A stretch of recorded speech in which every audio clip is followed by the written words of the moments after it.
Et il peut arriver comme ça que durant des moments importants, des réunions importantes, on a voilà, des moments de fulgurance comme ça, hein.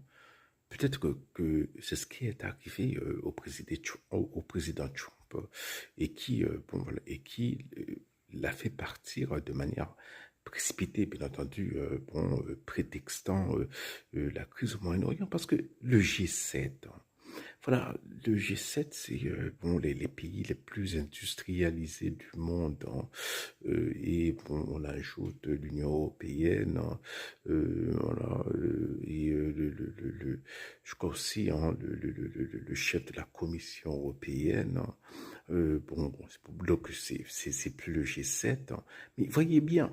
Le G7, au G7, il n'y a pas de représentants de la Chine et ni de l'Inde, hein.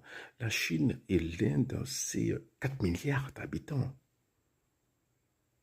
Hein, voilà, c'est près de la moitié de l'humanité hein, qui n'est pas représentée. Vous avez des pays vieillissants comme le Japon, des pays voilà comme l'Angleterre qui ont perdu leur puissance, hein, bon, qui sont des et la France, hein, voilà, la France quand même, hein, voilà, c'est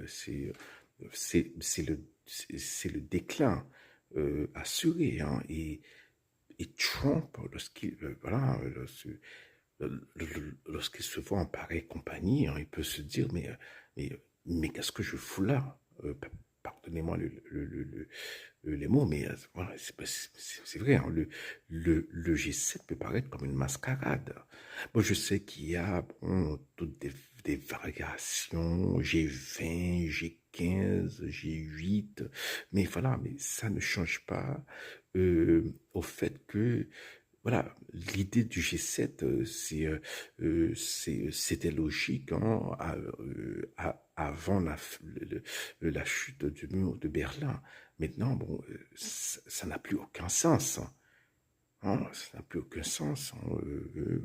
Le Canada, c'est une puissance industrielle, mais voilà, n'a aucune force de projection. Aucun de ces pays n'a aucune force de projection, sauf les États-Unis. Hein. Voilà. Et bon, on peut penser là que voilà, c'est une structure qui n'a plus raison d'être. Voilà.